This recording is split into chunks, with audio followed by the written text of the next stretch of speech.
Alors, donc aujourd'hui, on va continuer à parler des causes fonctionnelles des fausses couches chez la femme. Donc, si vous n'avez pas vu la première vidéo, je vous invite à commencer par regarder cette première vidéo qui s'appelle Fausses couches, les causes fonctionnelles, épisode 1, dans lequel on a traité l'hypothyroïdie, qui est effectivement une des principales causes de fausses couches. Donc aujourd'hui, on va traiter une autre cause très très très fréquente également, tout comme l'hypothyroïdie. Il s'agit du déficit de progestérone. Donc en fait, la progestérone est sécrétée par le corps jaune, c'est-à-dire par le follicule après son ovulation. Donc progestérone sécrétée déjà que s'il y a eu ovulation, et donc uniquement après l'ovulation, donc pendant la phase qui est appelée phase lutéale, qui est la phase qui commence le lendemain, enfin le jour de l'ovulation et qui se termine la veille des règles suivantes. Donc déjà, on comprend bien que pour avoir de la progestérone, non, tout d'abord déjà, pourquoi la progestérone est-elle importante pour le maintien de la grossesse? Eh bien tout simplement parce que c'est l'hormone de la nidation, c'est l'hormone qui permet que l'embryon s'accroche bien dans la muqueuse utérine. Effectivement, la progestérone, elle a pour but de stopper la prolifération de l'endomètre, donc de la couche fonctionnelle de l'utérus qui se développe pendant la première phase du cycle, pendant la phase folliculaire sous l'effet des oestrogènes. Donc la progestérone va stopper cette prolifération, mais va induire ce qu'on appelle une différenciation cellulaire. Donc les cellules qui constituent l'endomètre vont changer de propriété, on va dire, et donc elles vont commencer à développer des propriétés on va avoir des cellules sécrétoires qui vont favoriser un endomètre nourricier, un endomètre prêt à accueillir l'embryon. Voilà. Donc en cas de manque de progestérone, la nidation, donc l'accroche de l'embryon sur la muqueuse utérine ne pourra pas bien se faire, on n'aura pas un endomètre propice à la nidation et au bon développement de la grossesse. Donc on va obtenir effectivement, on va augmenter grandement les risques de fausse couche. Alors, la progestérone est fabriquée effectivement, je vous ai dit, par le corps jaune, c'est-à-dire par le follicule après l'ovulation. Pendant les 3 premiers mois de grossesse, c'est en effet le corps jaune qui va être maintenu pour pouvoir sécréter cette progestérone indispensable au maintien de la grossesse. Et au bout de 3 mois, c'est le placenta qui prend le relais, qui va se mettre à fabriquer la progestérone. Donc on comprend facilement qu'en cas de manque de progestérone, il y a des risques de fausse couche par non-accroche de l'embryon. On n'a pas un utérus propice à l'accueil de l'embryon. Et donc on comprend également facilement que la première cause de mauvais taux de progestérone, c'est donc une ovulation peu qualitative, on aura voilà, une ovulation qui provient soit d'un follicule trop petit, soit d'un follicule insuffisamment lutéinisé. Donc on va avoir un corps jaune qui sera un petit sécréteur de progestérone et qui va donc nous apporter des taux insuffisants, suffisants pour pouvoir avoir un début de grossesse, mais insuffisants pour pouvoir poursuivre la grossesse. Alors du coup, ça veut dire que toutes les causes d'altération de l'ovulation sont des causes de fausse couche par déficit de progestérone. Alors on va se poser la question, pourquoi une mauvaise ovulation? Donc je vous expliquais un peu ce que c'était une mauvaise ovulation. Donc pourquoi est-ce qu'on peut avoir un corps jaune qui est mal lutéinisé? Eh bien, il faut savoir que l'hormone de la lutéinisation, c'est une hormone hypophysaire qu'on appelle la LH, l'hormone lutéinisante. Et ce pic de LH, c'est donc lui qui entraîne la lutéinisation et l'ovulation. Et donc, qu'est-ce qui entraîne? Donc, on comprend qu'il faut avoir un pic de LH suffisamment important pour pouvoir avoir un follicule bien lutéinisé et qui fabrique bien sa progestérone. Et donc, on va se poser la question, on remonte un petit peu en avant, on se demande qu'est-ce qui entraîne ce pic de LH? Eh bien, il faut suffisamment d'œstrogène. Il faut plus exactement un pic d'œstrogène qui va déclencher un pic de LH qui déclenche l'ovulation. Et donc, il faut déjà avoir suffisamment d'oestrogènes. Et oui, c'est vrai que les oestrogènes sont souvent un peu mal, ont une mauvaise réputation. Ils sont tenus responsables des cancers du sein et autres cancers hormonodépendants. Mais en réalité, c'est plutôt le déséquilibre entre les oestrogènes et la progestérone. Et puis bon, bref, on parlera d'autres choses encore peut-être dans d'autres vidéos. Mais les oestrogènes sont une super hormone dont on a besoin pour avoir une bonne fertilité, pour avoir une bonne ovulation, une bonne santé en général, parce que les oestrogènes et la progestérone sont des hormones nécessaires pour la reproduction, mais pas que. Elles ont vraiment des actions pléiotropiques, métaboliques, immuno-inflammatoires, neuropsychiques, etc. J'en passe de nombreuses fonctions. Donc il faut avoir suffisamment d'œstrogène. Et ouais, donc une femme qui n'a pas un bon taux d'œstrogène aura une mauvaise ovulation. Donc finalement, ce sont les œstrogènes qui amènent à la progestérone. Donc voilà, et puis après on pourrait se poser la question aussi, pourquoi puis-je ne pas avoir suffisamment d'oestrogène? Et bien là encore, il y aurait plein de raisons. Notamment, par exemple, parce qu'il y aurait un déficit énergétique, c'est-à-dire je n'aurais pas suffisamment de calories disponibles pour ovuler. Donc pourquoi je pourrais ne pas avoir suffisamment de calories disponibles pour ovuler? Eh ben, peut-être parce que je mange pas suffisamment ou peut-être aussi parce que je fais trop de sport. Donc effectivement, au niveau du cerveau, au niveau de l'hypothalamus, d'ailleurs, qui contrôle vraiment tout le système endocrinien et qui fait le lien entre le système nerveux et le système endocrinien, il y a une espèce, on va dire, de calculateur d'équilibre énergétique, si on veut, qui va calculer d'une part les apports énergétiques, qu'est-ce que je mange en termes de calories, et les dépenses, combien je dépense en faisant mon activité physique et mes activités de la vie quotidienne. Et si il enregistre un déficit entre les apports et les dépenses, donc soit je mange pas assez, soit je me dépense trop, ou en tout cas je ne mange pas assez par rapport à ce dont je me dépense, et ben là l'hypothalamus va sortir l'alarme et va se dire stop, là il n'y a pas assez d'énergie pour tout faire. On va prioriser les fonctions vitales, mais la reproduction n'est pas une fonction vitale, elle est nécessaire à la survie de l'espèce, mais pas à la survie de l'individu. Et donc cette personne n'est pas en état de se reproduire, elle n'a pas les réserves suffisantes pour. Donc hop, ça bloque l'ovulation.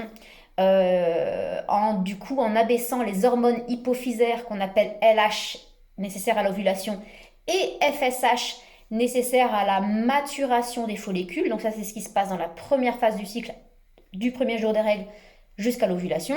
Donc si ça baisse la FSH, ça va baisser les oestrogènes, puisque c'est la FSH qui fait maturer les follicules, et c'est les follicules en grossissant qui fabriquent les oestrogènes. Donc un peu désolée, je pensais pas partir dans des détails un peu aussi techniques, mais moi je sais que voilà, certains parmi vous aiment ces détails techniques et puis d'autres s'en passeraient bien. Donc voilà, je fais les vidéos comme j'aime les faire et désolée pour ceux qui n'aiment pas se noyer dans ces détails. Donc effectivement, on peut se dire que si je mange pas assez ou si je me dépense trop, eh bien je n'aurai pas suffisamment d'oestrogène. Alors, il y a d'autres causes de l'insuffisance en oestrogène, notamment l'insuffisance en précurseurs d'oestrogène. Donc, si je manque de précurseurs, d'hormones précurseurs d'oestrogène, je ne pourrai forcément pas avoir assez d'oestrogène et je ne pourrai pas bien ovuler, du coup, vous l'avez compris. C'est quoi les précurseurs des oestrogènes? Eh bien, on a la fameuse prégnénolone, qui est l'hormone mère, l'hormone précurseur de toutes les hormones stéroïdes, que ce soit les oestrogènes, la progestérone, le cortisol, etc. Pourquoi je pourrais manquer de prégnénolone? Donc vous voyez, on essaye de remonter à chaque fois à la source.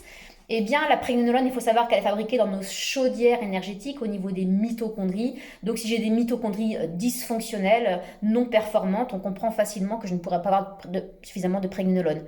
Donc pourquoi je pourrais avoir des mitochondries non fonctionnelles? Vous commencez à comprendre un peu le raisonnement qu'on adopte dans la démarche fonctionnelle en micronutrition. Eh bien, peut-être que je me dépense beaucoup trop ou pas assez. L'excès d'activité ou la sédentarité peuvent être des causes d'altération mitochondriale. Mais aussi peut-être que je n'ai pas tout ce qu'il faut pour que mes mitochondries fonctionnent de façon optimale. Elles ont besoin de plein de choses, d'un super environnement. Notamment, elles sont très gourmandes en micronutriments. On pourrait parler du fer, du cuivre, de l'acide alpha-lipoïque, de la vitamine B1, etc. Mais il y en a un qui est un petit peu plus important que les autres, j'ai envie de dire, c'est le coenzyme Q10, qui effectivement vraiment est un micronutriment totalement indispensable dans le fonctionnement mitochondrial, même si les autres le sont également. Donc voilà, donc il faut des mitochondries fonctionnelles pour avoir suffisamment de prégnénolone, mais c'est pas tout. Pour avoir suffisamment de prégnénolone, il faut aussi suffisamment de précurseurs de la prégnénolone, de cette hormone mère. Et à partir de quoi est-ce que je fabrique ma prégnénolone?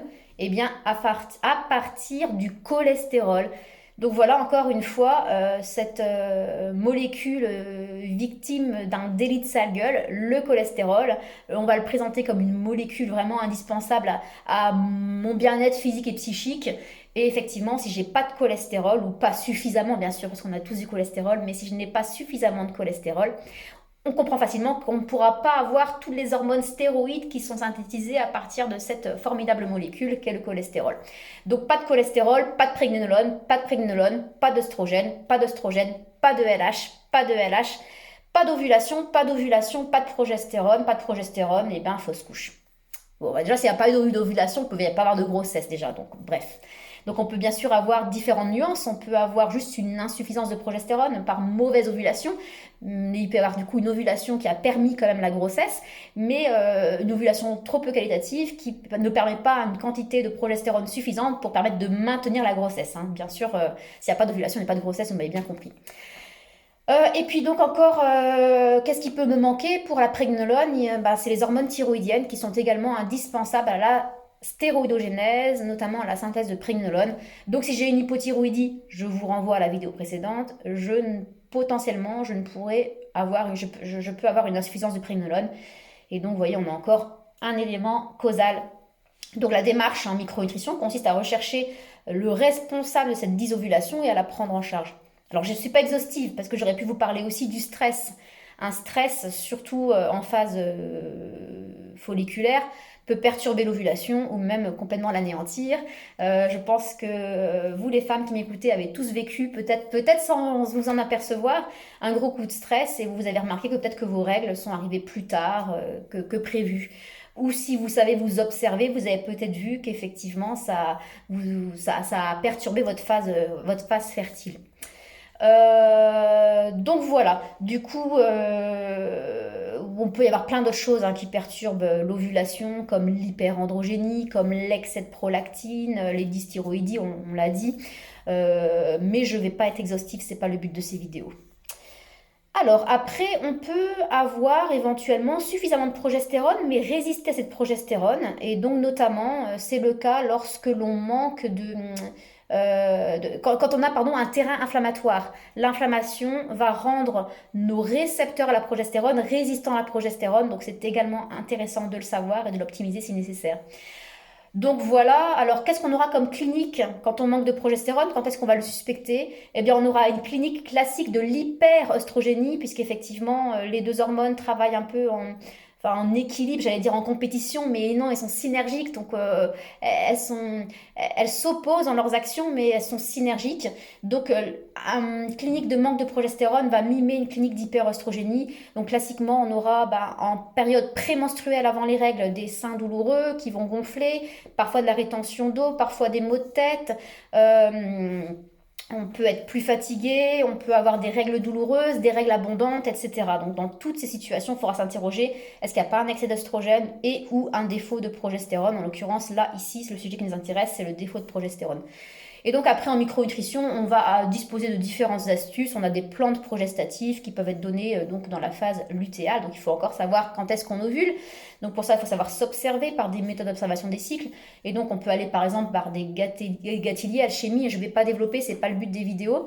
Et puis on peut aussi, si on est suivi par un médecin fonctionnel ou un médecin qui fait de la naprotechnologie, on peut avoir une prescription de progestérone, mais bioidentique bien entendu, puisque le progestatif va à l'inverse bloquer l'ovulation. Et donc là, vraiment, l'importance de prendre cette progestérone bioidentique bien après l'ovulation. Parce que si on la prend avant l'ovulation, parce qu'on pense qu'on ovule à J14, alors qu'on ovule à J20 par exemple, et ben on prendra la progestérone avant l'ovulation, on risque pas d'ovuler parce qu'elle va empêcher le pic de LH nécessaire à l'ovulation. D'où encore une fois la grande importance de savoir s'observer et de respecter la physiologie du cycle pour ne pas être contre-productif. Donc voilà, j'espère que cette vidéo vous a plu. J'ai conscience qu'elle était peut-être un petit peu complexe. N'hésitez pas à liker, à partager. J'insiste, c'est important pour moi parce que si vous me suivez depuis quelques temps, vous voyez que je suis très irrégulière dans ma production de vidéos. Et j'avoue que si c'est pas partagé, si les vidéos si j'ai l'impression qu'elles ne servent à rien, ben j'arrête très rapidement. Donc n'hésitez pas à faire suivre les informations pour la mieux-traitance de la femme contre la maltraitance féminine et le respect de la physiologie du cycle. Et donc je vous retrouve très rapidement pour la 3e vidéo sur les causes de fausse couche fonctionnelle. On va parler du défaut de méthylation et vous verrez que là on va faire rentrer en jeu les messieurs également qui peuvent être aussi dont on peut trouver une origine également. C'est pas parce que la femme est tombée enceinte que l'homme est forcément normofertile. Effectivement, des fausses couches peuvent trouver une origine féminine mais aussi une origine masculine. Donc à très vite.